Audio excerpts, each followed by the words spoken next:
Ya no llega nadie más. Lo que hiciste fue darles vacaciones. No, esperemos, los juiciosos van a tener recompensa. ¿Será? Sí, si no, no están en asistencia. Ay, a mí no me gusta llamar lista.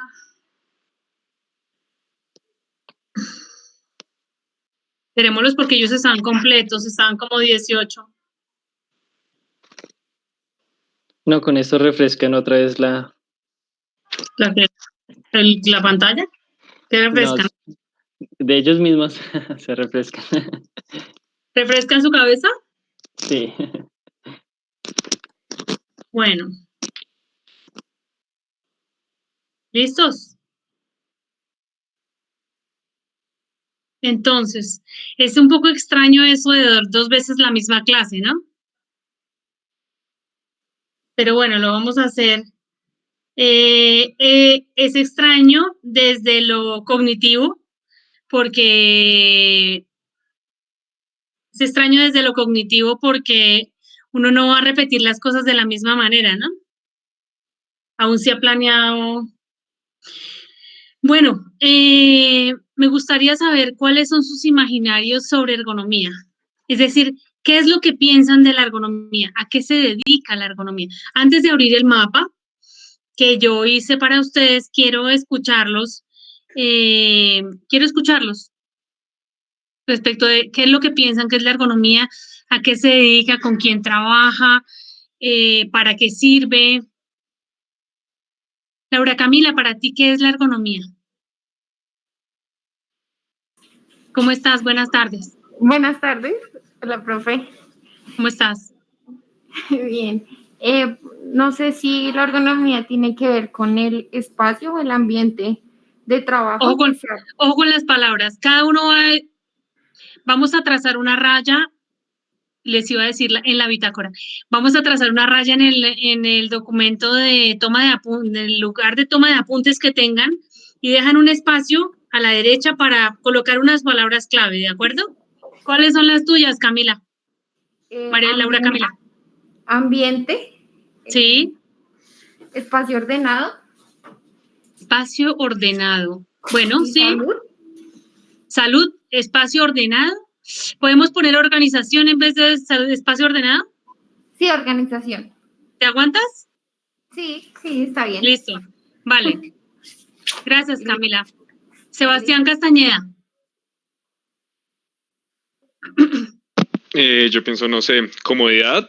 Comodidad, escríbanla, por favor. Sí. Buena postura. Postura. Buena no. Voy a dejar solo postura, ¿listo? Postura, listo. Sí. No sé. No se me ocurre otra. Última. El comodín del público. No sé, saludable, o sea, como... ¿Salud ya dijiste? No, yo dije comodidad, postura y salud. Esas 3. Listo ya, no más. Gracias, Sebastián. Gracias. Andrés Felipe Velandia. ¿Cuáles son tus 3? No se pueden repetir. Ojo porque no se pueden repetir las palabras. Hay muchas cosas. 3 palabras clave, no sé, forma. Forma, muy bien. Estructura y diseño. Muy bien, muy bien. ¿Tú qué estudias? Ingeniería de sistemas. Vale. ¿Cuál dijiste tú? Estructura, forma y diseño. Muy bien. Sí, señor. Freddy Osvaldo Herrera. Las tuyas. Ojo que no se pueden repetir. Alguien debería ir apuntándolas en el chat.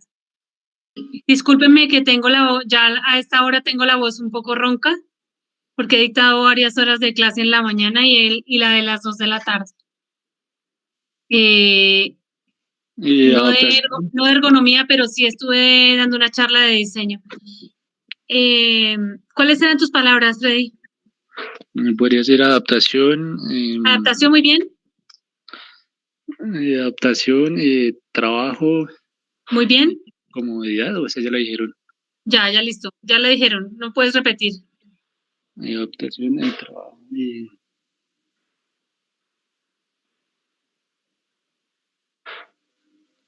Última.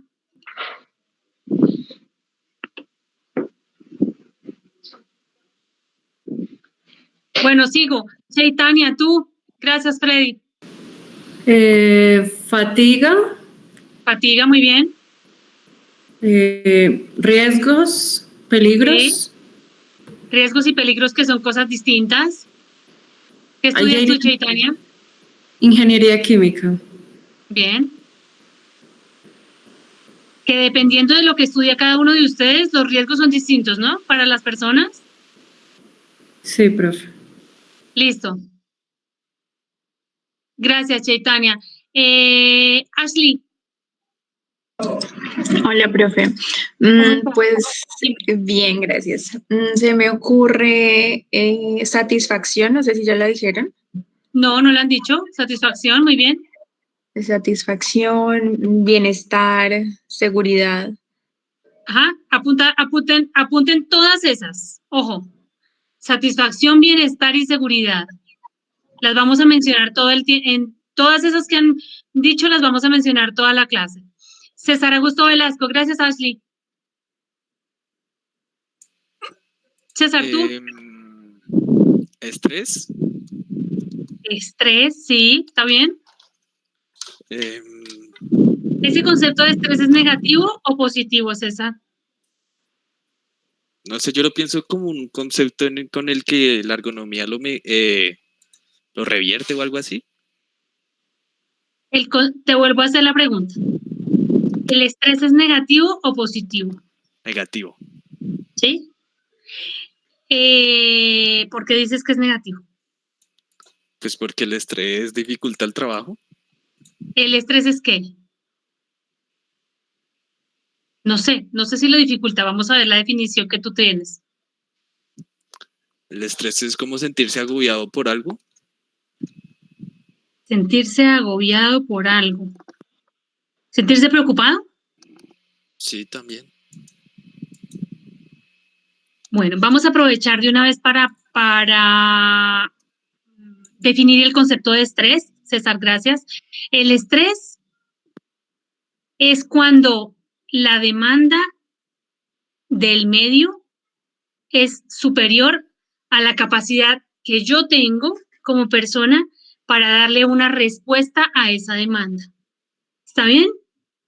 Por ejemplo, les voy a hablar un poco de mi caso personal, que es el que me es más fácil documentar, y es lo que sucedió un poco en la pandemia, al comienzo de la pandemia.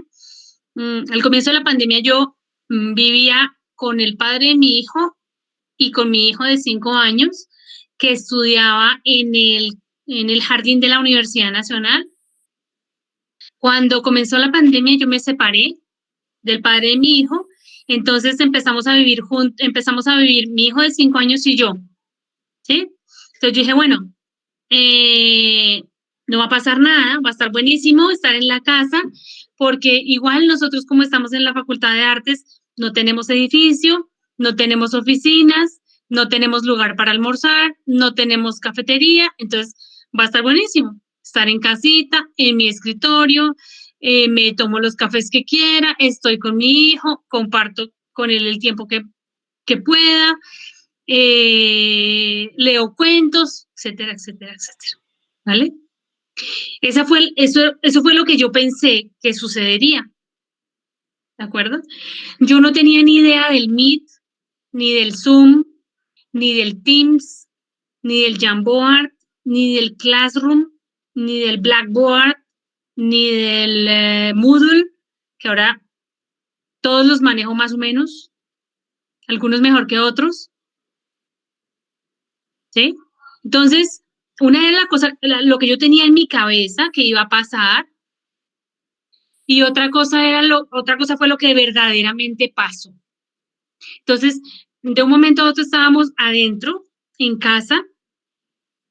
Había que, ojo, dentro de las actividades domésticas, comprar, preparar, consumir y lavar todas las cosas que estén vinculadas con los alimentos, comprar, organizar, clasificar, utilizar, tapar, y volver a dejar en su sitio de lo que está relacionado con la limpieza. Preparar, enviar todos los documentos que tenían que ver con mis clases. Escuchar, proponer cosas para los que son estudiantes tutorados míos de diseño industrial. Trabajar con los estudiantes de trabajo de grado. Ayudarle a mi hijo a preparar las clases. Comprar todos los materiales posibles para las clases de él, es decir, témperas, plastilinas, escarcha, colbón, pegastic, crayolas, lápices, colores, acuarelas, papel silueta, papel crepé, papel iris, todos los papeles posibles.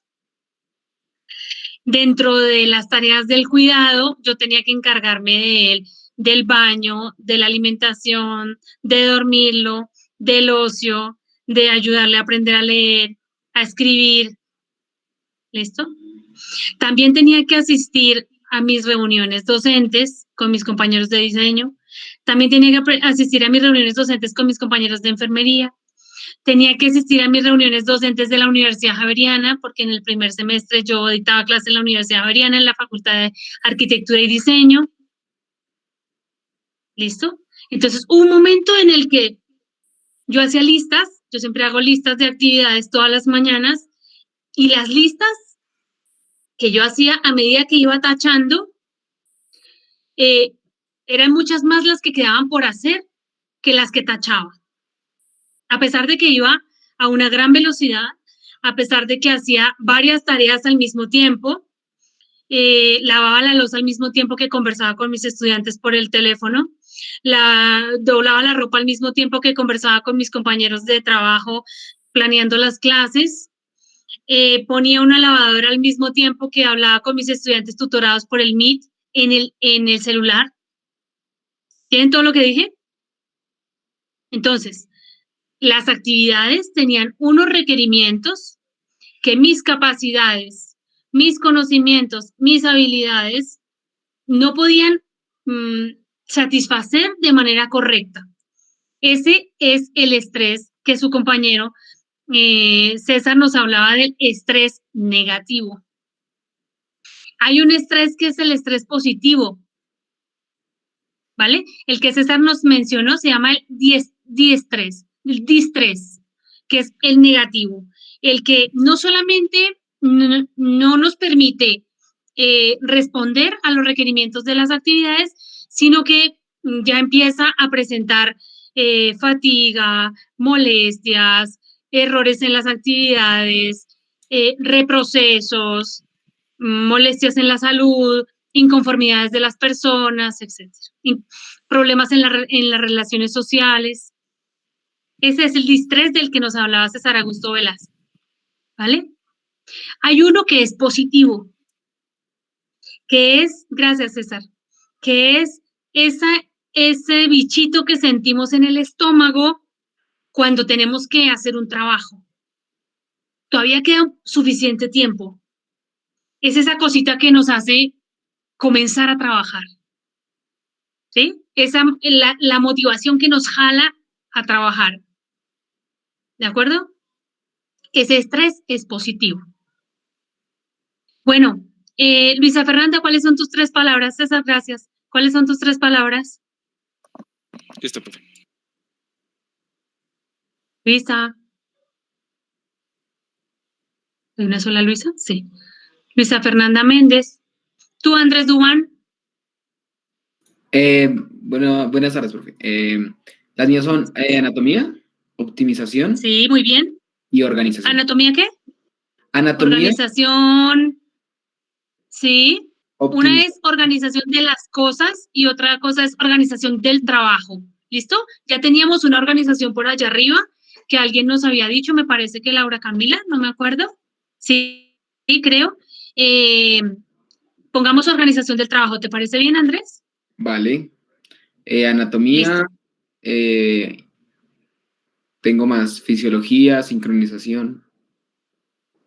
Fisiología, muy bien. ¿Qué es eso de la fisiología, Andrés? Pues yo lo puse porque yo lo estaba viendo como como la forma ergonómica en que el ser humano físicamente trabaja. Entonces, por ahí estaría un Uy, poco... ¿cómo es eso? Uy, ¿cómo es eso?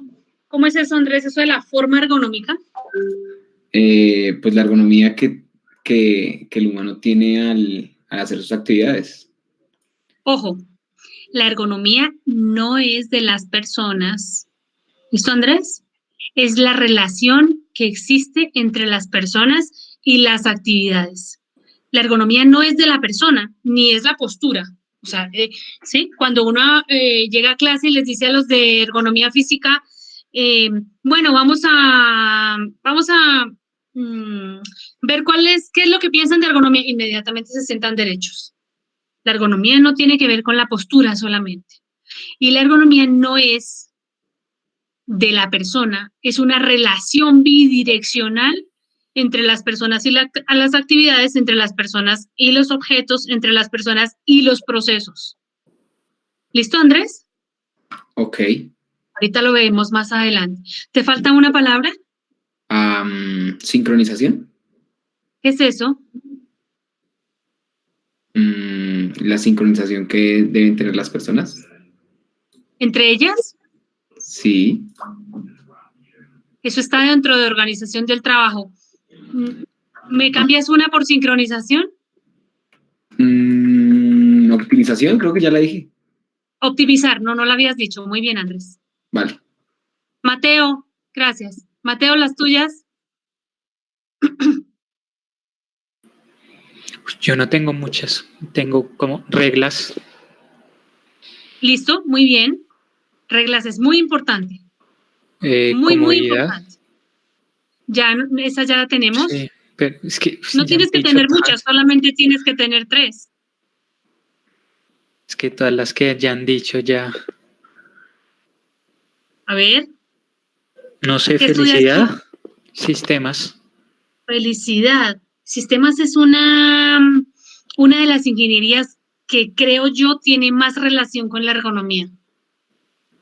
Por la comprensión de los elementos que conforman las actividades humanas. Como facilidad, entonces, podría uno decir. Facilidad. Bueno, escribe facilidad, sí. ¿Qué más? ¿Qué más dijiste antes, Mateo? Reglas. Reglas. ¿Qué otra cosa Facilidad, además de las comodidad ya? Búscate otra mientras Claudia Marcela nos dice las de ella.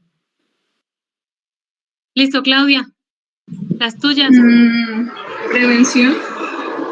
Prevención, muy bien, Claudia. Adecuación. Adecuación. Habíamos dicho adaptación, pero adecuación es distinto. Bien. Condiciones. ¿Condiciones de qué? Como condiciones de trabajo. Bueno, condiciones de trabajo, listo. Hay otra que es condiciones de seguridad. Listo, gracias, Claudia. ¿Tú, José Manuel? Si se me pasa alguien, me dice. Pues en este momento se me ocurre, no sé, desarrollo. Muy bien, Sí. desarrollo. Sí. Ambiente y cognitivo. Sí, la parte cognitiva es una de las partes más importantes, es una de los enfoques o de las vertientes más importantes de la ergonomía, que habla del manejo de la información. Muy bien, José Manuel. ¿Qué más dijiste? Desarrollo, que hace referencia al proceso, no sé si coincidencialmente realmente. La ergonomía y el diseño manejan más o menos las mismas etapas de trabajo, más o menos las mismas etapas de análisis, digamos, de intervención, si es que esto se lleva a cabo, y de verificación o de acompañamiento. Desarrollo es muy importante, sí. Gracias, José Manuel. Lina María, ¿cuáles son las tuyas?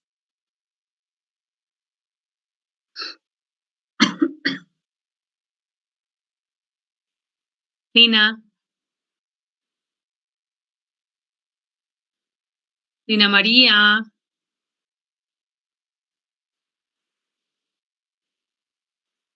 ¿Quién me falta? Edwin. Edwin, ¿tú ya hiciste las tuyas? No, señora. Buenas tardes, profe. ¿Cómo estás? Bien, gracias, profe. ¿Pero tuya? Las mías serían interacción, eficacia Muy bien. y salud ¿Sí? ocupacional. Buf. Bueno, salud de los trabajadores. ¿Listo? Interacción, eficacia. ¿Qué es eso de la eficacia, Edwin? Creo que eficacia es ejecutar las labores de manera óptima. ¿Qué estudias tú? Ingeniería mecánica. Ya. La eficacia habla, gracias, Edwin. Sirven todas. Eficacia tiene que ver con el manejo de los recursos para el cumplimiento de los objetivos. ¿Listo? O sea que yo me gasto menos tiempo, gasto menos dinero, aprovecho mejor el espacio. ¿Listo? Y esa es la eficiencia. Y esa es la eficiencia, cuando yo manejo bien los recursos. Y la eficacia es que logro cumplir el objetivo. Como quiera que sea, lo cumplo. Aún si no aprovecho tan bien los recursos. ¿Quién me falta? A ver, Mateo ya. Ana Sofía, ¿tú? Buenas tardes, profe. Las mías son, no sé, es que han dicho hartos. Respuesta. ¿no? Respuesta, muy bien. Usuario. Sí. Y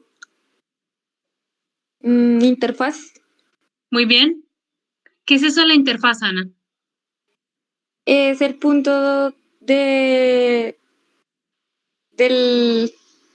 ¿cómo se dice? Dilo como lo piensas, no pasa nada. El punto donde ocurre la interacción entre dos elementos del sistema. ¿Qué quieres decir? ¿El objeto? No, el punto como donde...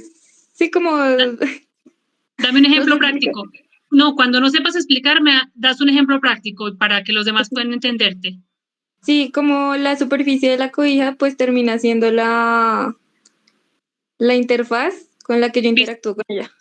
¿Viste que era más fácil el ejemplo? Total, sí. Listo. Bien, Andrés Felipe Velandia, ¿tú ya? ¿Quién me falta? Sebastián, ¿tú ya? A ver, ¿quién falta? Desnivelamiento, disciplina. Bueno, lo de la disciplina, hay algunas publicaciones que hablan de que la ergonomía es una ciencia porque pues sigue el método científico.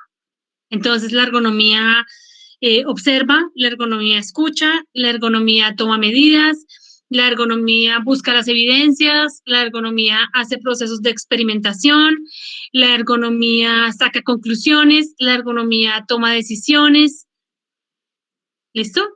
Entonces, hay quienes hablan de la ergonomía como una ciencia, otros como una disciplina.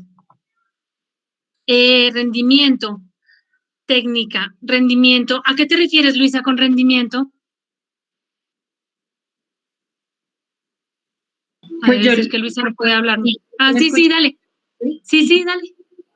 Pues yo me refería como más como el rendimiento en el trabajo, o sea, como la capacidad de sacar sus capacidades laborales, no sé. O sea, ¿Qué quieres decir? Rendimiento, o sea, que la persona... ¿Producir más en menos tiempo? Sí, señora. Vale. ¿Tú qué estudias, Luisa? Ingeniería química. Ya.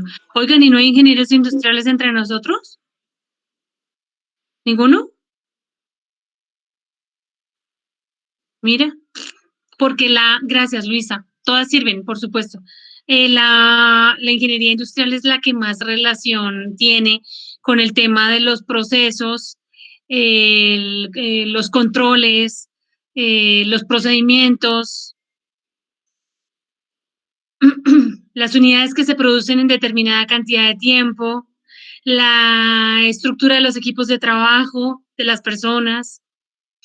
Bueno, listos. ¿Alguien me falta o alguien quiere decir alguna más que falte? Bueno, yo construí un mapa.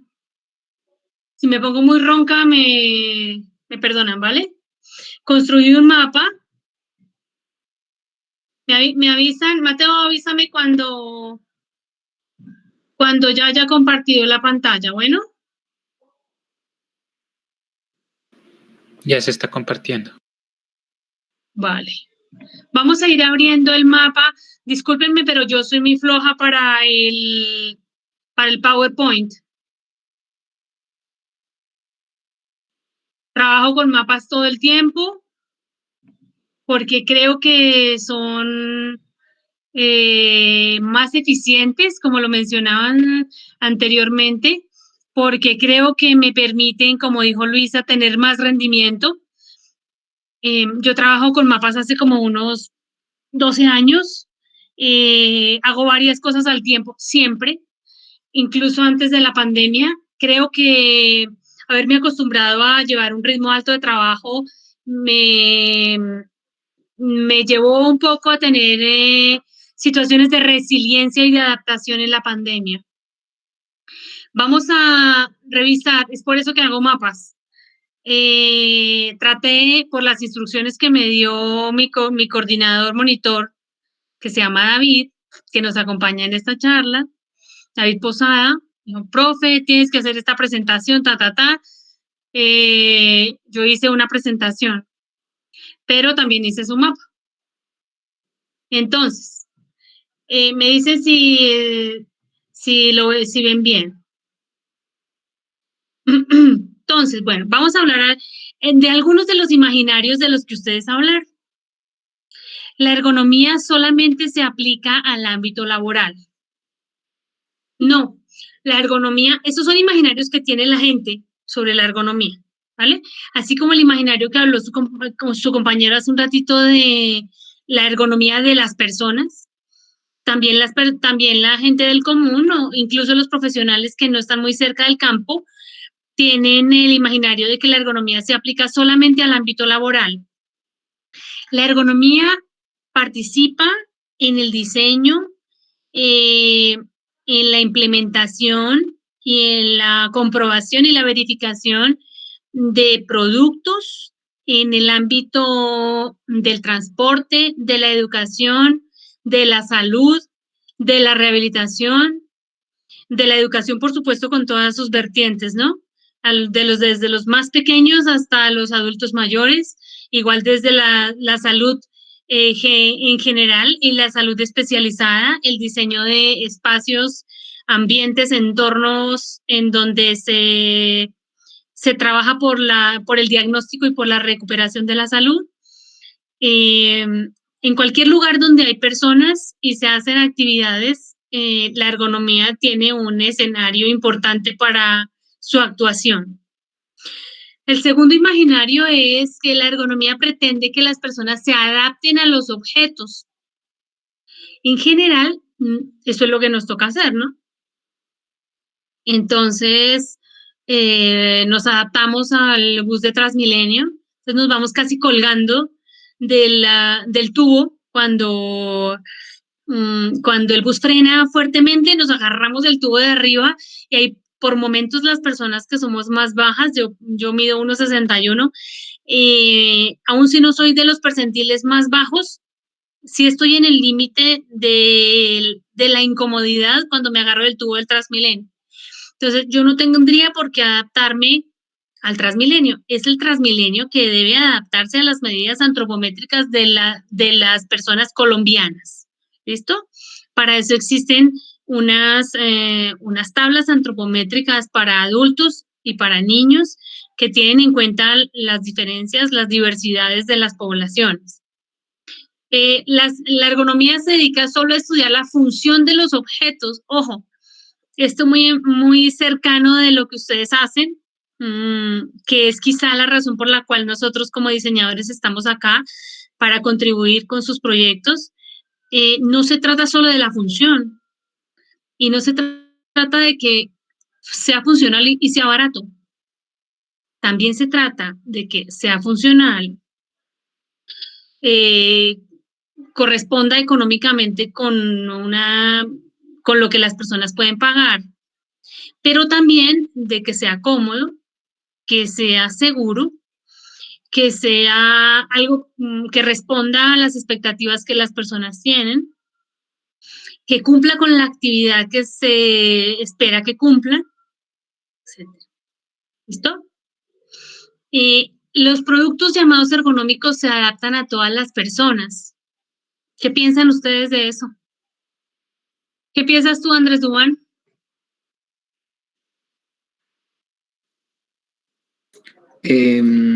Sí, pues es como el concepto de ergonomía, ¿no? Pues yo pensaba Mencióname un producto ergonómico. el otro día estaba viendo un mouse ergonómico. Sí. ¿Por qué era ergonómico? Cuéntame. Eran diferentes porque se adaptaba como a la inclinación que tiene la muñeca. Sí. ¿Cuál muñeca? Digamos que la muñeca del ser humano no debería estar tan doblada como se dobla con un mouse normal. ¿Tan flexionada? ¿Quisiste decir? No, digamos que rotada, o sea, no sé cómo explicar. Bueno, digamos que la forma era un tanto diferente para que no sufriera tanto como el brazo de la persona. ¿De cuál persona? La que maneja el mouse. ¿Cuál es esa? ¿Tú? Sí, yo. Porque es que tú tienes una mano que tiene unas medidas diferentes a las de Luisa, a las de Edwin, a las de José Manuel, a las de César Augusto y a las mías. ¿Listo? Pero, ok. Entonces, ergonómico no es un apellido como el mío, que es Rosario Guerrero. No. Ergonómico es una relación. Apúntate, Andrés Duván, por ahí, en el borde de la hoja. Okay. Ergonómico es una relación 1 a 1. ¿Listo? Que existe entre los objetos y las personas. Lo que posiblemente Andrés Duván sintió con ese mouse que él denomina ergonómico y que además se vende como ergonómico. Como se venden los zapatos como ergonómicos, como se venden los cepillos de dientes como ergonómicos, como se venden las aspiradoras. Hay algunas aspiradoras que se llaman Ergolite, por ejemplo, Ergo Vertical, Ergolithium.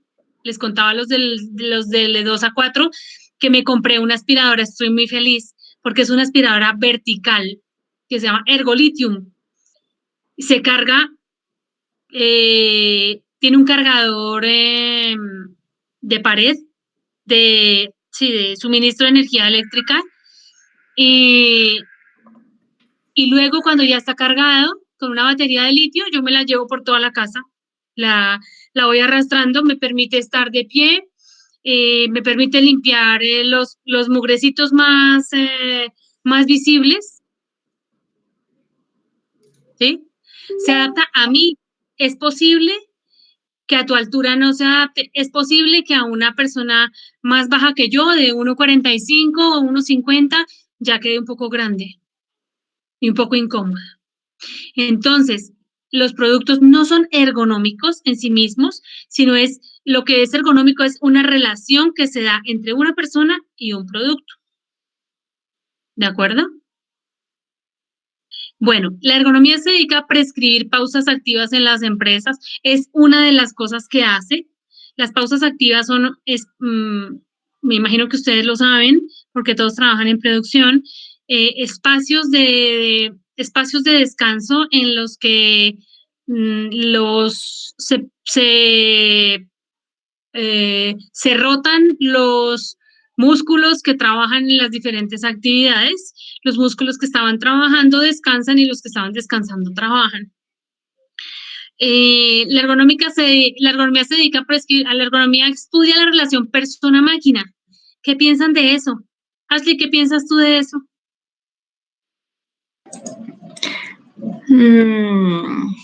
Pues, curiosamente, hasta el momento sí me llega a convencer un poquito. ¿Persona-máquina? O pues no sé si hay el asunto de que máquina... Máquina puede ser cualquier objeto. Ok. No, sí, entonces en el momento sí me llega a convencer esa. Máquina puede ser el cepillo de dientes, puede ser la licuadora, puede ser el celular, puede ser el computador portátil o del escritorio. Máquina puede ser el plato de la comida. Máquina puede ser el carro. Máquina puede ser las llaves. Perdón. ¿Máquina podría ser un programa? ¿Qué piensan de eso? Máquina no podría ser un programa. Máquina es algo tangible, algo que tiene un material. ¿Listo? Sin embargo, Mateo, la ergonomía tiene una injerencia muy importante en los programas y es a eso a lo que se dedica la ergonomía cognitiva, al manejo de la información. Se encarga de que la información de los procesos en los que intervienen las personas, procesos no me refiero a los procesos de producción, sino a todas las tareas que desarrollan las personas día a día, en donde gastan energía, en cualquier ámbito, en el ámbito doméstico, en el ámbito productivo, en el ámbito educativo, en el ámbito de la salud, en el ámbito de el transporte, en el ámbito de la rehabilitación, en cualquier ámbito,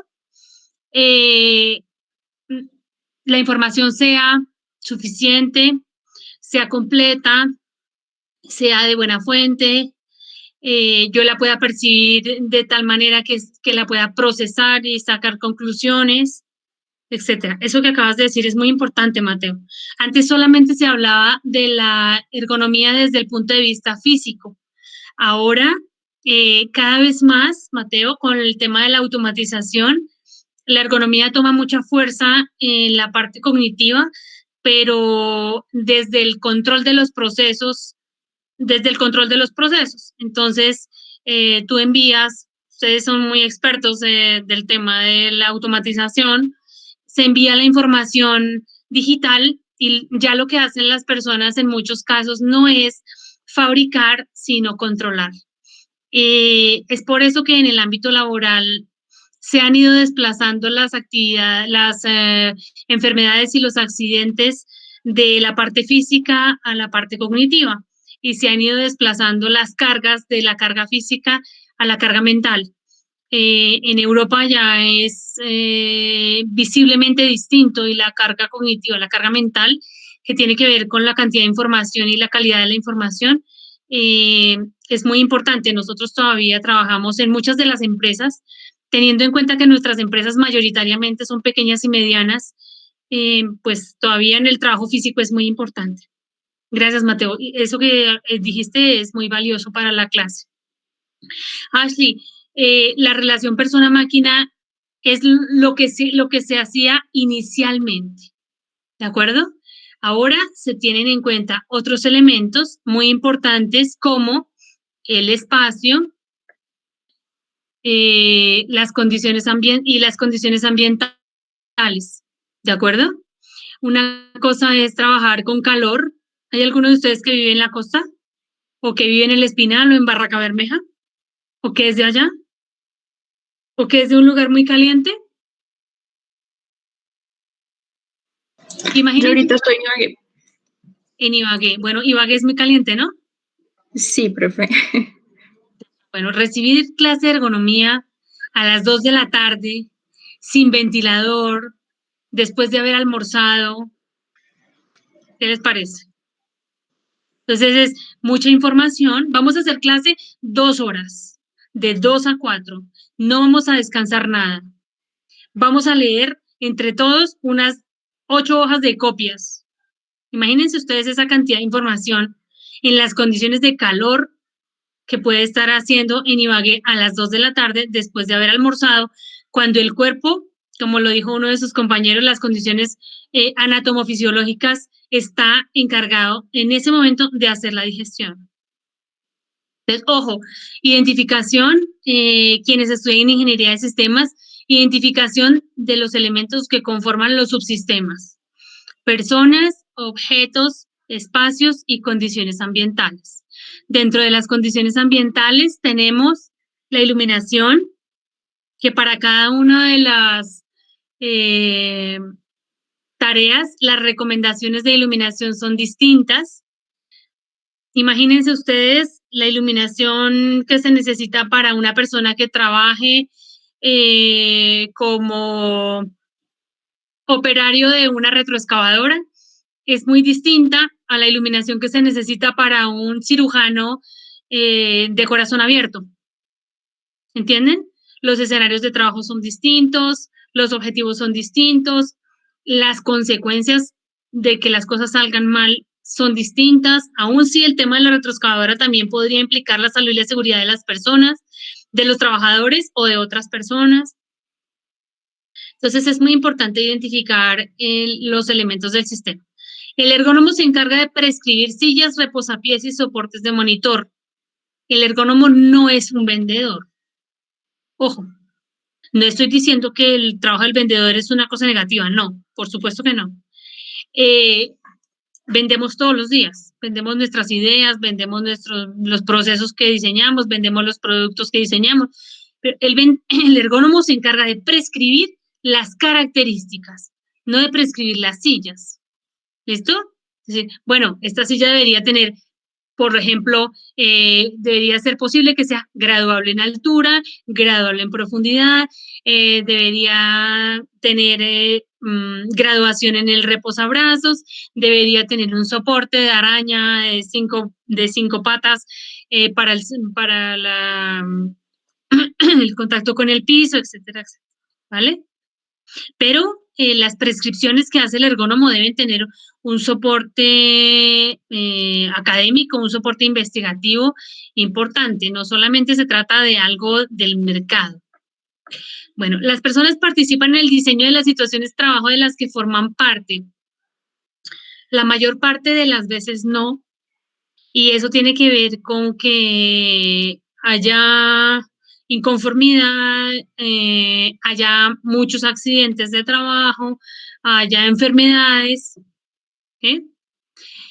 A las personas no se les puede estandarizar, porque todos somos distintos, antropométricamente distintos, étnicamente distintos, distintos en los gustos, distintos en el género, distintos en las capacidades, distintos en las habilidades, etc.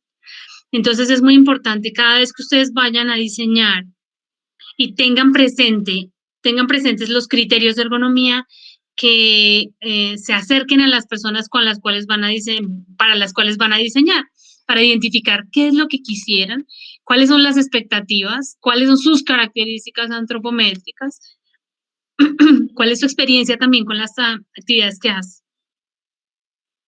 La ergonomía solo tiene que ver con las malas posturas de las personas. Ojo, eso forma parte de uno de los enfoques de la ergonomía, que es la ergonomía física.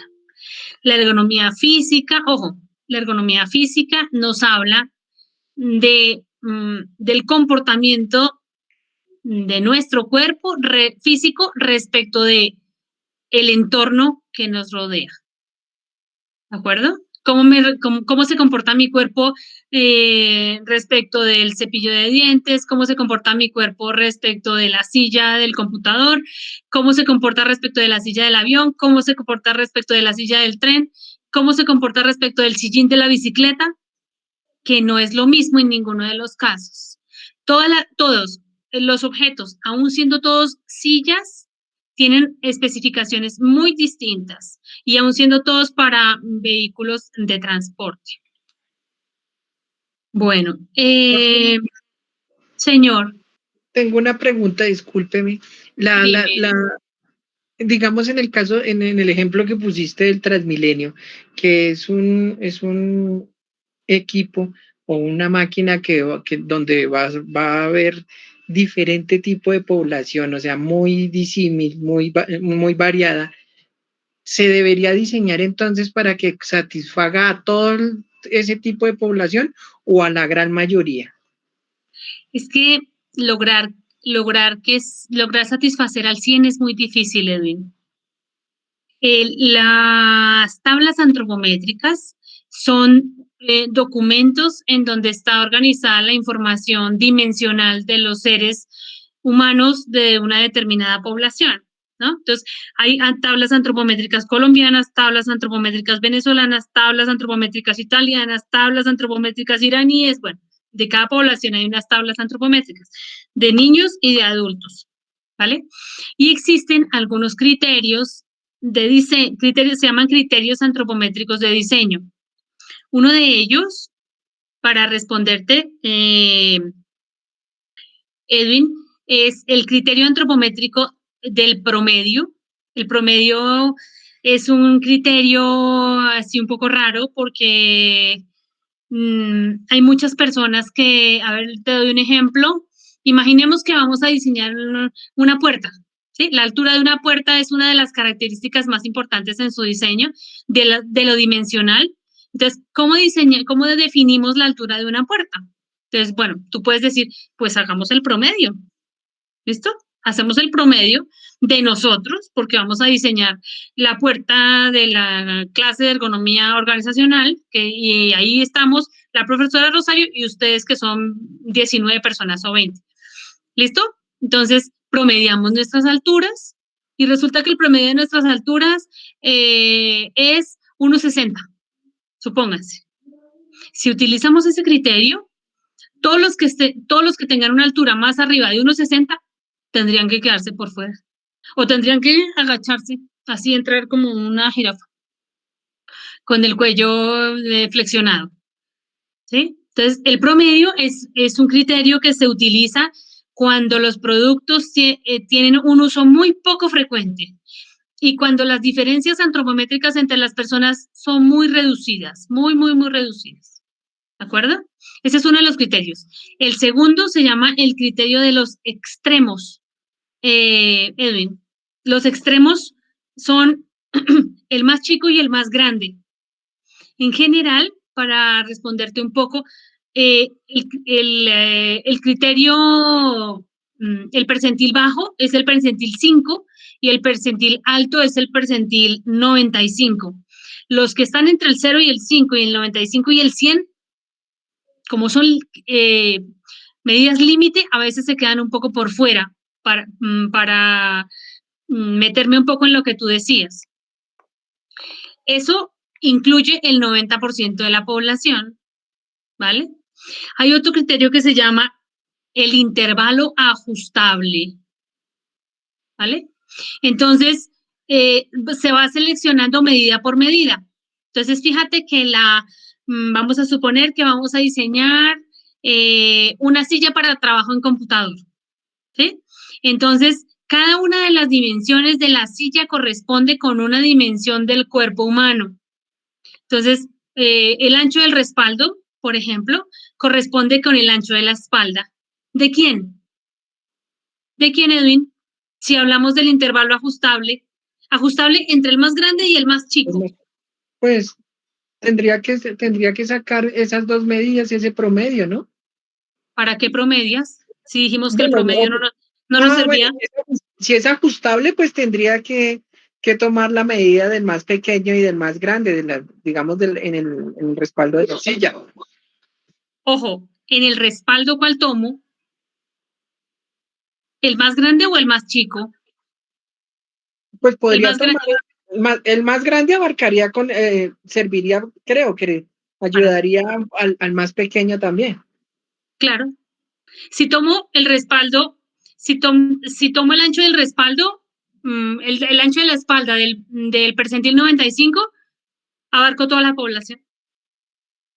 Si tomo el más pequeño, dime. Pero, digamos, y en las sillas que uno ve que son graduables en esa parte, o sea, entonces uno puede tomar el más ancho, o sea, para el ancho de la espalda, el más ancho, que nos abarcaría también a la pequeña. ¿Graduables en qué? En la altura del espaldar. Entonces, Sí. si uno tomaría ahí, entonces también la mínima altura sería el del 5 y la máxima el del 95. Ajá. Y ahí pero pues depende de cada medida, Edwin. Depende de cada medida. Claro, depende de cada medida. Imagínate que estamos hablando de la altura de la silla. ¿Listo? La altura de la silla corresponde a distancia máxima del suelo hasta la fosa poplitea. ¿La fosa qué? La fosa poplitea. Tóquense con la mano derecha el hueco que queda por detrás de la rodilla. Ese se llama fosa poplitea. En algunas publicaciones lo llaman rombo popliteo y en otras hueco popliteo, ¿vale? Entonces, esa es la distancia que se toma para la altura de la silla. Entonces, ¿cuál tomo? La altura, la distancia que hay desde la fosa poplitea hasta el suelo, por supuesto sin zapatos y sin medias, ¿no? Y medido en unas condiciones muy apropiadas, en un laboratorio, con instrumentos calibrados, etcétera. Que cuando quieran y volvamos a la universidad, van a tomarse un café al laboratorio de ergonomía y miramos los instrumentos de medición. El antropómetro es el que nos sirve para tomar todas esas mediciones, que tiene que estar calibrado, haber sido calibrado en una institución reconocida, etcétera, etcétera. Entonces, tomas la medida del percentil más bajo y la medida del percentil más alto, buscas la diferencia entre los dos y eso es lo que debe medir el mecanismo de graduación. ¿Entendiste? Para que todos tengan los pies apoyados en el suelo, que es la idea de las sillas de trabajo para la oficina. ¿Sí te satisface la respuesta, Edwin? Sí, profe, muchas gracias. Con mucho gusto. Bueno, en la ergonomía solo tiene que ver con las malas posturas. La ergonomía se encarga de hacer análisis de puestos de trabajo. Esa es una de las tareas que tiene, pero solo una de las tareas que tiene. La ergonomía podría ser parte de las ventajas competitivas de la organización. ¿Ustedes qué piensan de eso? Si la ergonomía formara parte del día a día, existen muchas maneras de ser ergónomo dentro de una empresa. Uno puede ser ergónomo teniendo un puesto de planta dentro de la organización. Eso solamente lo tienen las grandes empresas, porque pues tener un ergónomo cuesta dinero, es una especialidad, no es una profesión, es una especialidad. Entonces, como no es obligatorio tenerlo, entonces las empresas, para ahorrarse un poco de dinero, contratan una sola persona que haga lo de ergonomía, lo de seguridad y salud en el trabajo, lo de medio ambiente, lo de la selección de talento humano, etcétera, etcétera. Entonces, pero si verdaderamente hubiera una persona que sabe de ergonomía, no que se aprende las cosas que hay en internet, sino que ha tenido experiencia en procesos de ergonomía, de aplicación de criterios ergonómicos, podría hablar de ventajas competitivas, en donde se analiza cuántas personas se necesitan en cada uno de los procesos, se analiza con cuidado cuáles de esos procesos podrían sustituirse por una automatización y cuáles no, en qué momento podrían rotarse las tareas entre las personas, en qué momento podría sustituirse el manejo manual de cargas por manejo mecánico de cargas, en qué momento se toman decisiones para la conformación de los equipos de trabajo, teniendo en cuenta la experiencia y el conocimiento de las personas.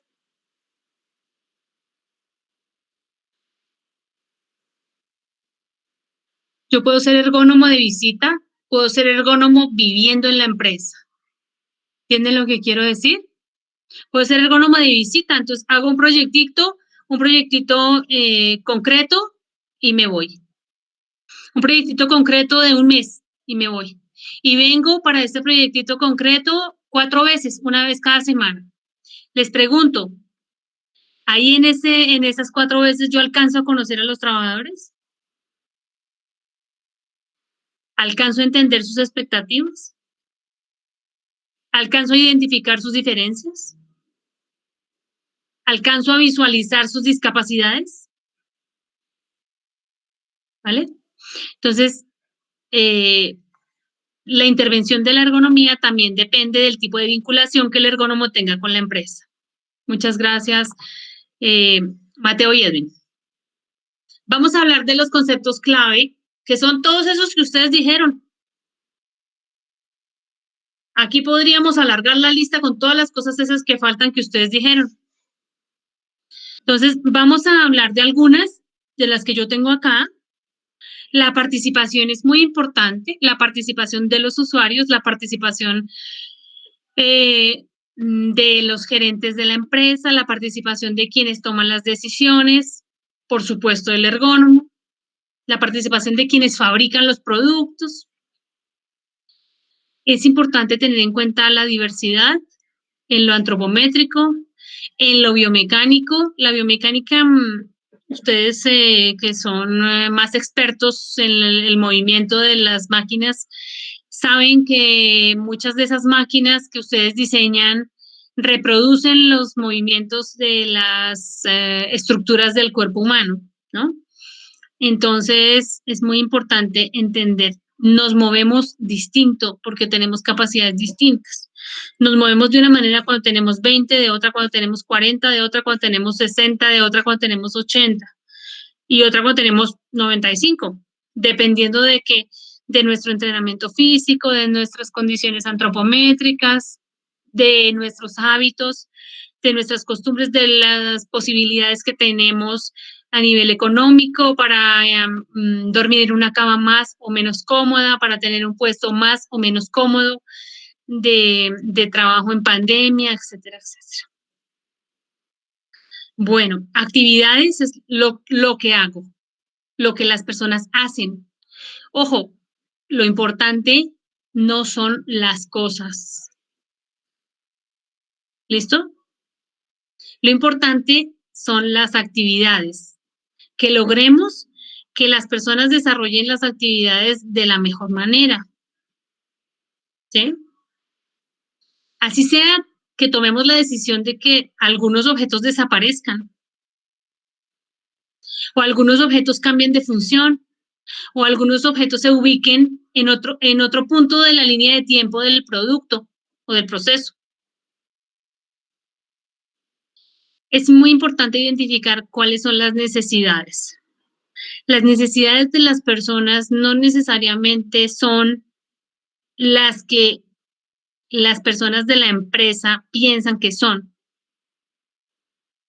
Por eso, los ergónomos, cualquiera que sea su formación de base, ingeniería, medicina, diseño, arquitectura, sociología, psicología, terapia física, ocupacional, medicina,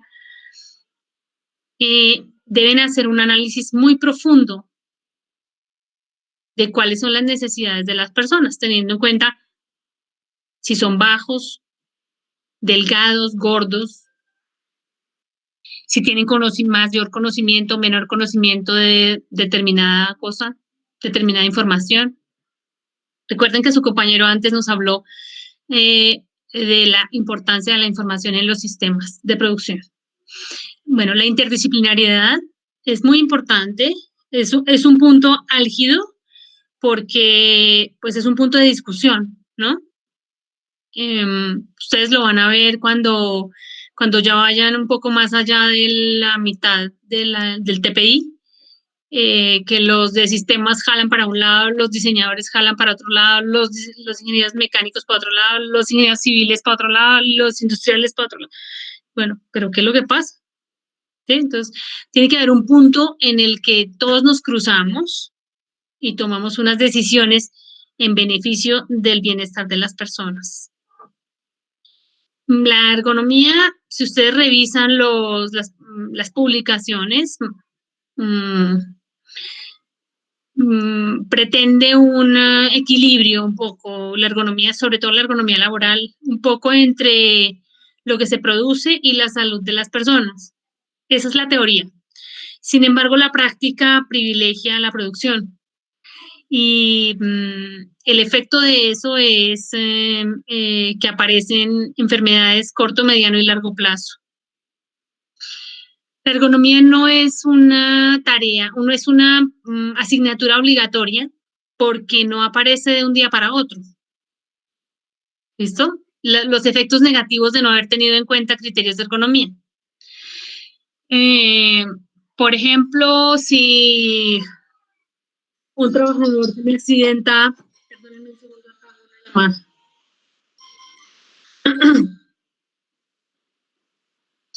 un trabajador se me accidenta en una construcción, se cae de un puente yo tengo que atenderlo inmediatamente. Sin embargo,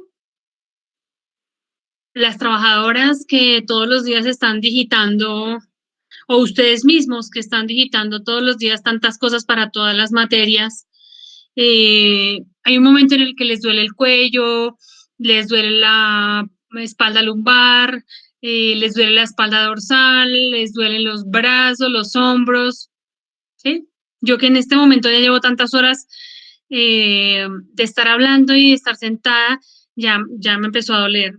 Entonces es importante, muy importante, hacer un análisis profundo, interdisciplinario, en donde quede evidente que aun si la situación no aparece de manera inmediata, como en la seguridad industrial o en la higiene industrial, quienes estudian química, ¿sí? Es también muy importante, ¿sí? Una hernia discal por manejo inadecuado de cargas es muy grave. Me puede dejar con una incapacidad importante que afecta a la parte laboral, que afecta a la parte personal, que afecta a la parte del ocio, etc. Es muy importante hacer análisis, siempre hacer análisis de todo lo que se hace, tener visión sistémica, como ya lo dijimos, identificando cómo se comporta cada uno de los elementos en el tiempo. Por eso hay que hacer una observación sistemática, es decir, cada tanto tiempo yo debo volver a observar la misma actividad. Ni las personas se comportan igual en respecto de las mismas actividades. No nos cepillamos los dientes igual en el tanque del patio que en el baño, que en el lavaplatos, que con la coquita del agua, en un paseo, etc. ¿Vale? Entonces, observación sistemática. Es vital la observación y la escucha del ergónomo a las personas y de las personas al ergónomo en el proceso de diseño o de rediseño. ¿Por qué digo rediseño? Porque muchas veces cuando se consulta al ergónomo es cuando ya han aparecido molestias, enfermedades, accidentes, incomodidades en las personas. Bueno, nuestra idea es el bienestar. Es muy importante tanto en ergonomía como en diseño el proceso de documentación. Entonces, documentar es buscar las evidencias con todos los formatos que ustedes necesiten. Dibujos, fotos, videos. Las fotografías, es decir, las imágenes estáticas me proporcionan una información, pero las imágenes dinámicas, los videos me proporcionan otra información. Y es posible que si veo hoy el video tenga yo una perspectiva, pero si lo veo mañana tenga otra. Y además, si yo desarrollo como ergónomo la tarea que estoy analizando, tenga, después de ver el video y desarrollar la tarea, una percepción absolutamente distinta y unos elementos de juicio que me permitan tomar una mejor decisión. La observación de ergonomía debería hacerse de manera periódica, no solamente para intervenir de manera puntual en los proyectos, sino en la producción en general, consultando las percepciones, las sensaciones y las maneras de ver de la producción de cada uno de los trabajadores, de cada uno de los que conforman el equipo de fútbol, de cada uno de los que conforman el salón de clases, de cada uno de los médicos que conforman la sala de cirugía. Acuérdense que cuando yo les hablo del trabajo, no hablo del trabajo por el que ganamos dinero, sino cualquier actividad que desarrollan las personas. Uno de nuestros objetivos es conservar la salud. Lastimosamente, uno de nuestros trabajos más importantes es el proceso salud-enfermedad. Por eso trabajamos muy de la mano con los terapeutas físicos, ocupacionales y con los médicos generales y médicos de muchas disciplinas de especialización. Es muy importante la comunicación. La comunicación que va de las personas a los objetos y de los objetos a las personas. Me gusta ponerles el ejemplo de las lavadoras. en esta partecita de la comunicación, que está muy vinculada con la ergonomía cognitiva, y es todo el ciclo de lavado. La próxima vez que laven en lavadora, fíjense bien cómo la lavadora va proporcionándoles información. Una vez ustedes le han dado unas instrucciones, la lavadora les va proporcionando información. Entonces les proporciona un tipo de sonido cuando está refregando, cuando está desmugrando, digamos. Luego les proporciona otro tipo de sonido cuando está desaguando, digamos, canalizando el agua hacia afuera. Luego cuando se está llenando. Luego cuando está centrifugando. Luego cuando está exprimiendo. Y para cerrar el ciclo, las lavadoras digitales tienen un sonidito que nos indica que ya terminó. Ese sonidito es la retroalimentación, como el sonidito del microondas, como el sonidito del teléfono cuando hemos decidido que la canción de Carlos Vives es la que corresponde con mi hermano mayor, porque esa es la que más le gusta a él. Entonces ya sabemos, aunque estemos en la habitación y nuestro teléfono esté en la sala, que cuando esa canción suena en nuestro teléfono, es el hermano mayor. ¿De acuerdo?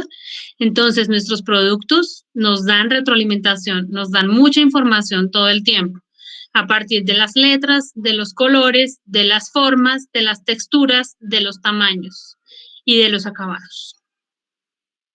La ergonomía trabaja, por supuesto, con otras disciplinas, y debería hacerse de forma responsable y continuada, haciendo una supervisión en el tiempo. Y donde más debería trabajar es en el diseño de los sistemas de producción, no solamente pensando en producir más, sino en producir mejor. Bueno.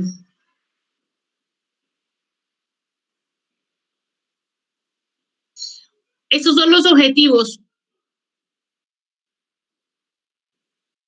Ustedes pueden encontrar otros o construir otros en el camino a medida que se van acercando al ámbito de la ergonomía. Les voy a acercar un poquito más para que tengan que hacer menos esfuerzo en los ojitos. Bueno, hay que caracterizar los sistemas. ¿Qué quiere decir? Describir. Describir qué es lo que veo. Sin juicio de valor, en primera instancia. ¿De acuerdo? Luego, evaluar. Evaluar quiere decir hacer un diagnóstico teniendo en cuenta lo que debería haber y lo que verdaderamente hay. También es importante que identifiquemos en el mercado qué existe. Cuando nos piden que prescribamos una silla para trabajo de oficina, tenemos que ver qué tiene el mercado, qué tipos de silla existen, ¿sí? ¿Cuáles son las diferencias de material? ¿Cuáles son las diferencias en las partes? ¿Cuáles son las diferencias en las dimensiones, en la parte dimensional? ¿Cuáles son las diferencias en lo que me ofrece desde el movimiento, etcétera? Luego hay que proponer algunas alternativas de mejoramiento, por supuesto, con los diseñadores, con los ingenieros, con el resto. No todos los equipos de trabajo están conformados por 10 personas, ¿no? Porque si no, entonces imagínense que siempre está muy bien construido. Eso no sucede casi nunca. En general hay varias disciplinas y el ergónomo, así como el diseñador, es el que articula un poco. Es muy importante también acompañar las propuestas que se han hecho y seguir el proceso de transformación. Por eso quiero enviarles esa publicación que se llama Comprender el trabajo para transformarlo. Entender qué es lo que pasa, para saber dónde están los puntos críticos. ¿Sí? ¿Qué es lo que pasa? ¿Quién lo hace? ¿Cuándo? ¿Dónde? ¿Por qué? ¿Para qué? ¿Con quién?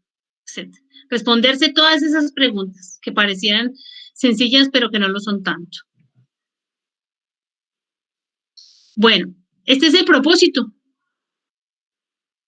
Lo que todos los ergónomos queremos es eso. Que las personas se sientan mejor en lo que hagan. No me importa lo que haga.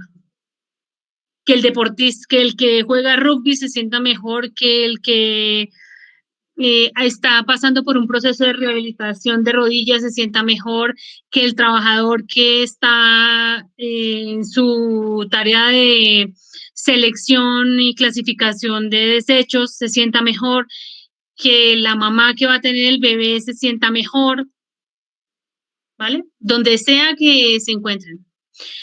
Ergónomos para animales, hay ergónomos que trabajan, en general los ergónomos analizan las actividades de las personas, pero Mateo funciona con el mismo principio. Es decir, lo que hay que hacer es analizar cómo es el animal, cómo se comporta, cuáles son sus hábitos, cuáles son sus dimensiones, cuáles son sus costumbres, qué come, cuánto espacio necesita para poder moverse, etcétera, etcétera.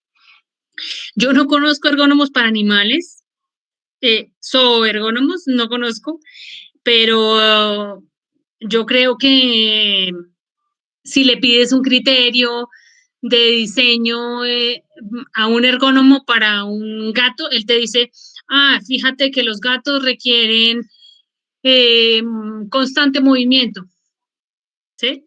Tú no ves al perro sobre la biblioteca, al gato sí. El gato es mucho más resistente al salto, por ejemplo, ¿sí? Si el perro se cae de un segundo piso a un primer piso, es probable que existe una mayor probabilidad que le pase algo al gato. Entonces, el ergónomo puede, ya por la experiencia y el conocimiento con las personas, yo creo, Mateo, podría darte unos criterios fácilmente para diseñar cosas para animales. Igual, los objetos para los animales, las casas, los elementos de protección, los bozales, los elementos de juego, eso los tiene que diseñar alguien. Entonces yo imagino que hay ergónomos que participan en esos procesos de mejoramiento, pero no lo sé. ¿Quieres que te lo pregunte, que te lo averigüe? No lo sé. No conozco ningún colega que trabaje en eso, pero si quieres yo lo miro. Bueno, cuando estaba haciendo este esquema, me di cuenta un poco de que lo que hace el ergónomo se comporta de manera secuencial, casi como lo hace el diseñador. Y nuestros chicos de diseño de la Universidad Nacional tienen una gran formación, bueno, eso es una cosa un poco pretenciosa lo que les estoy diciendo, pero así es. Nuestros chicos tienen una fortaleza muy importante en factores humanos.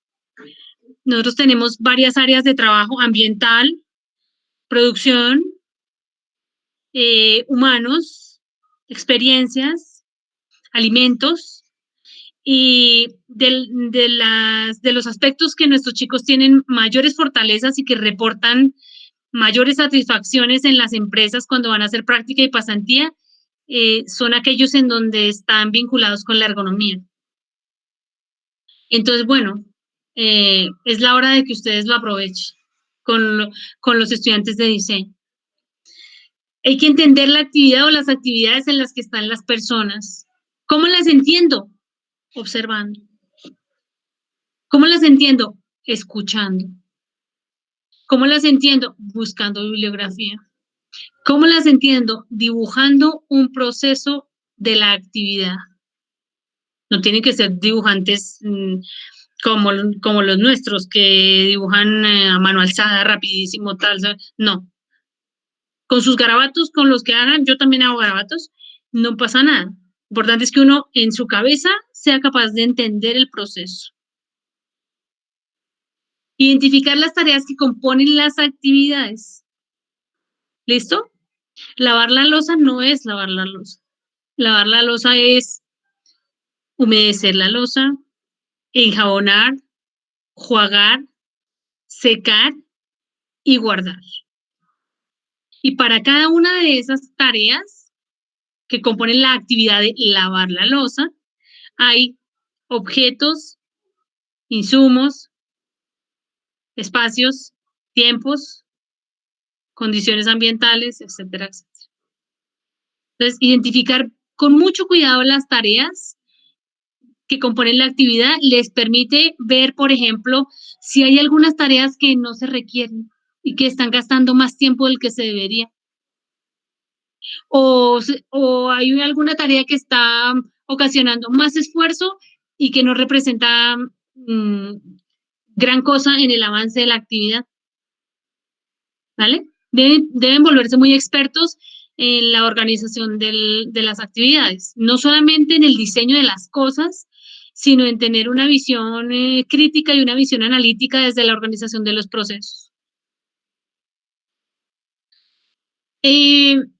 A mí me gusta mucho, mis compañeros de la Escuela de Diseño Industrial no lo hacen, pero a mí me gusta mucho la observación participante, búsquenlo. Tiene que ver con participar del proceso que analizamos. En mi tesis de maestría, yo hice un análisis de las condiciones de trabajo de las auxiliares de enfermería de un hospital de segundo nivel de complejidad. Mi directora, que es una profesora muy reconocida de la Facultad de Enfermería, me propuso que hiciera observación participante. Observación participante. Dije, pero profe, ¿y eso qué cosa es? Búsquelo. Entonces, me dijo, tienes que cerrar el semestre, es decir, no veas materias este semestre de la maestría y te vas a estudiar para ser auxiliar. Entonces, lo que yo hacía era dictar clases de ergonomía como profe en el día, en la nacional, y luego en la tarde o en la noche iba a hacer turno como auxiliar de enfermería o iba a estudiar en el SENA para poder entender el porqué de los movimientos, cómo es que funcionan las camas, cómo es que funcionan las camillas, cómo es que funcionan las sillas con ruedas, cómo es que funcionan las sillas pato, cómo es que se hacen las curaciones, cómo es que se trasladan las personas, cómo es que se movilizan las personas en el lugar de trabajo. ¿Vale? Lo de la observación participante ofrece una información adicional a la observación distante. Bueno, comprender la manera en la que se da la actividad en el momento presente. Las actividades de las personas no se dan igual siempre, ¿vale? Entonces, algunas veces yo no alcanzo a almorzar antes de la clase, entonces me traigo el plato yo creo que a ustedes también les pasa, no, eso no debería ser jamás, pero me traigo el plato para el puesto de trabajo. Y hay momentos en los que la comida está absolutamente fría a las 6 de la tarde y yo no la he tocado en toda la tarde. Entonces, las personas no siempre se comportan de la misma manera. Dependiendo de las actividades a las que están adaptados, no siempre tengo las mismas clases, mi hijo no siempre tiene las mismas clases ni el mismo tiempo de descanso, no siempre estoy sola con él, etcétera, etcétera. Entonces es importante observar la misma actividad en diferentes momentos para ver si hay cambios representativos. Hay que explorar antecedentes de resolución previa. Por ejemplo, vamos a observar a seleccionar una silla de ruedas para un viaje, ¿sí? Entonces, que se alivia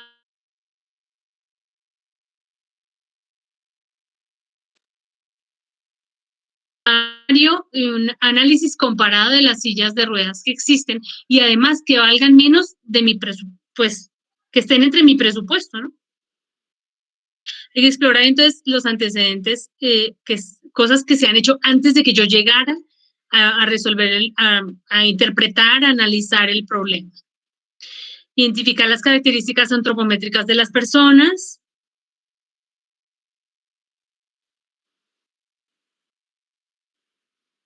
Deberían estar actualizadas, no están, no lo están.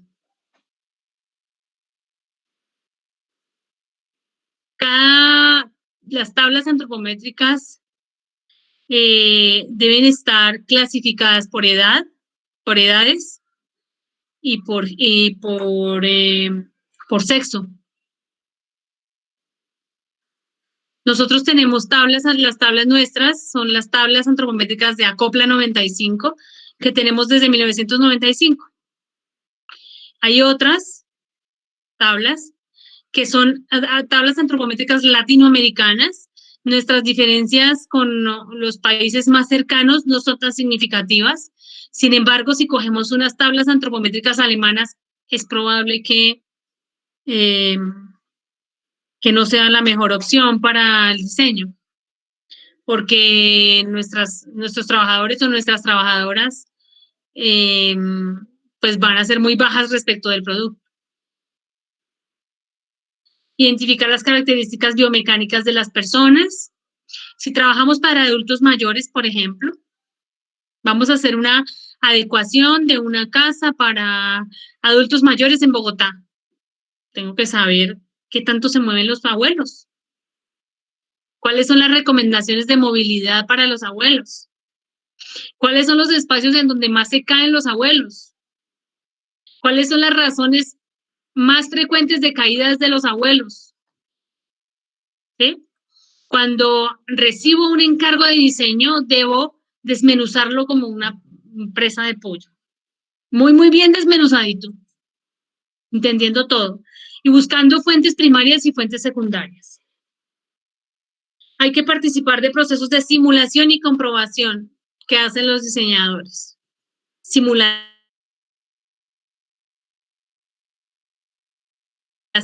tiene que ver con, construir un escenario no real que se parece en gran medida al escenario real, para que yo pueda verificar de manera aproximada cómo se comportan él o los productos que he diseñado o que en los cuales he participado con los diseñadores o con los ingenieros o con los arquitectos o con el resto del equipo de trabajo. Y hay que implementar procesos dentro del proceso de simulación y comprobación. Ahí se me fue doble, vamos a borrar de una. Ahí debe haber interdisciplinaridad siempre. Bueno, listos. Entonces vamos a dejar de compartir. ¿Preguntas?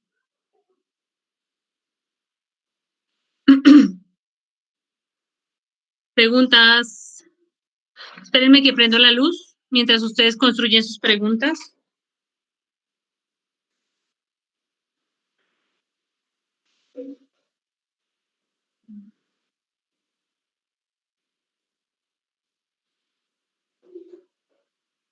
Siento que no pasa el día, pero sí pasa.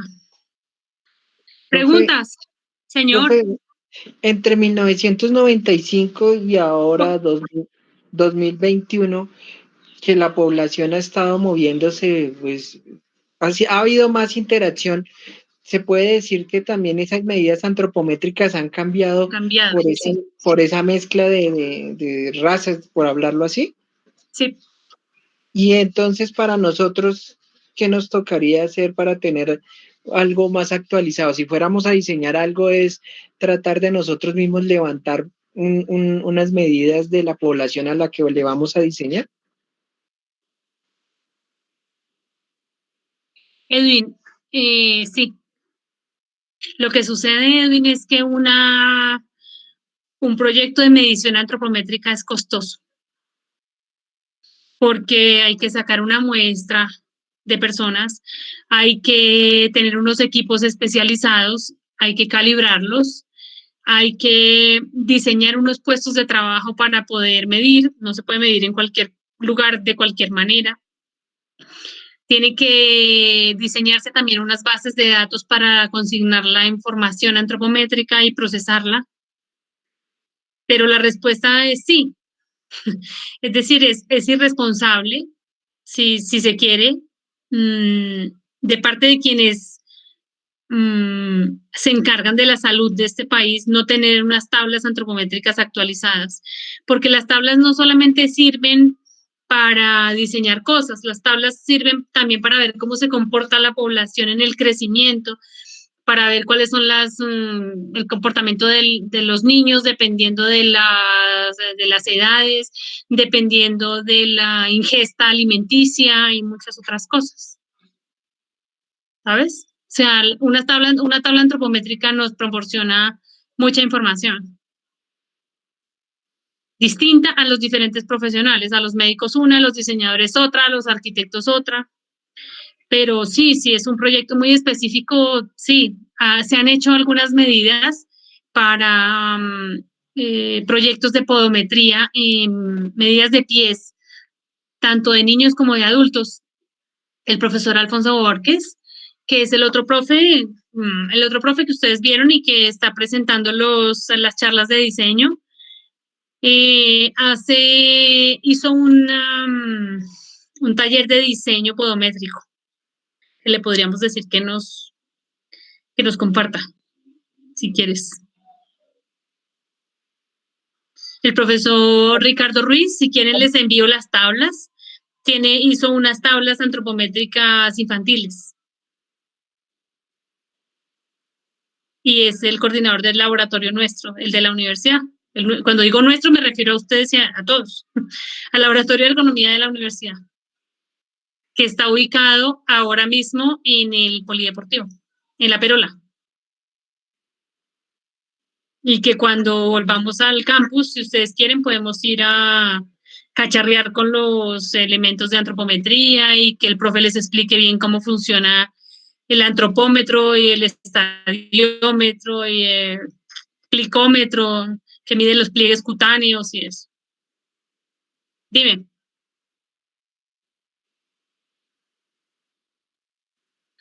¿Qué otras preguntas hay?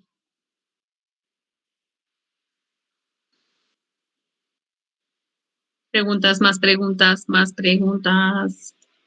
Ana Sofía, ¿qué preguntas tienes? No, profe, ninguna. ¿Nada, cero? ¿Cuál es tu proyecto? De producción de hidrocarburos a partir de algas. ¿A partir de qué? ¿No te oí? De microalgas. Sí, señora.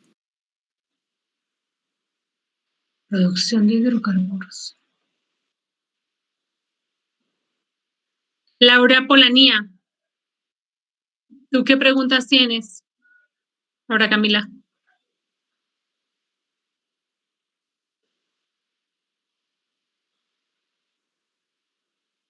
Chaitania, ¿tú qué preguntas tienes? Pues más que pregunta, profe, me da curiosidad el tema de la carga mental. O sea, como, digamos, si el objetivo de la ergonomía es mejorar la vida de las personas, sea lo que sea que hagan, ¿cómo se hace eso con la carga mental?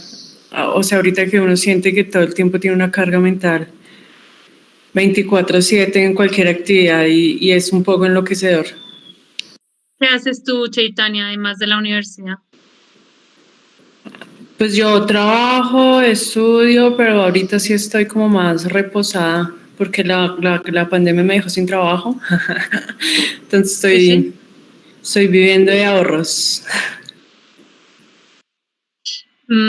Eso que tú mencionas, Chaitanya, es muy importante. La ergonomía se acerca mucho, construye con otros profesionales dos conceptos importantes, la carga física. Una cosa es la carga y otra cosa es la sobrecarga. ¿Listo? La carga nos habla de todo el esfuerzo físico que hacemos en las actividades que desarrollamos en el día a día, ¿vale? En las laborales, en las académicas, en las de ocio, en la farra, en el paseo, en el bus, bueno, en la bici, cuando vamos en la bici a la universidad, etc. Todas esas sumaditas nos dan una carga física. ¿Listo? Las otras sumaditas, que son la información de la clase, la información de la profe. A veces yo les abro siempre un drive a mis estudiantes de diseño, ¿vale? Un drive en donde está el programa de la asignatura, la bibliografía, lo que hacemos cada día, etcétera, etcétera. El otro día encontré una presentación de otra materia. Y pensé, se le corrió el champú. ¿Por qué? Es decir, la metió donde no era, por la cantidad de información que manejamos todos los días. Entonces, yo tengo información de ustedes, información de los de enfermería, información de los de diseño. Ahora cuando me despida de ustedes, tengo que ir a ver qué pasó con las tareas de mi hijo. ¿Qué fue lo que hicieron? ¿Qué le falta? Y lo que le falta, ¿cómo lo hago? ¿Cómo lo completo? Y mañana, ¿qué tiene de tareas? Tiene 5 años. Y ya no estudia, ojo, Chaitanya, ya no estudia en el colegio de la universidad, en el jardín de la universidad, donde tenía nivel de un nivel no, ¿cómo se diría? Un área de especialización distinta. El jardín de la universidad privilegia la parte lúdica respecto de la parte matemática y científica. Y en el colegio donde estudia Tomás ahora, tomé la decisión de que estudiara en el Refus porque yo no puedo pagarle una universidad privada. Pero no solo porque no se la puedo pagar, sino porque yo trabajo en la Nacional y porque estoy absolutamente convencida que la Universidad Nacional tiene las condiciones para que él estudie, las condiciones para que se termine de formar como una persona autónoma e independiente.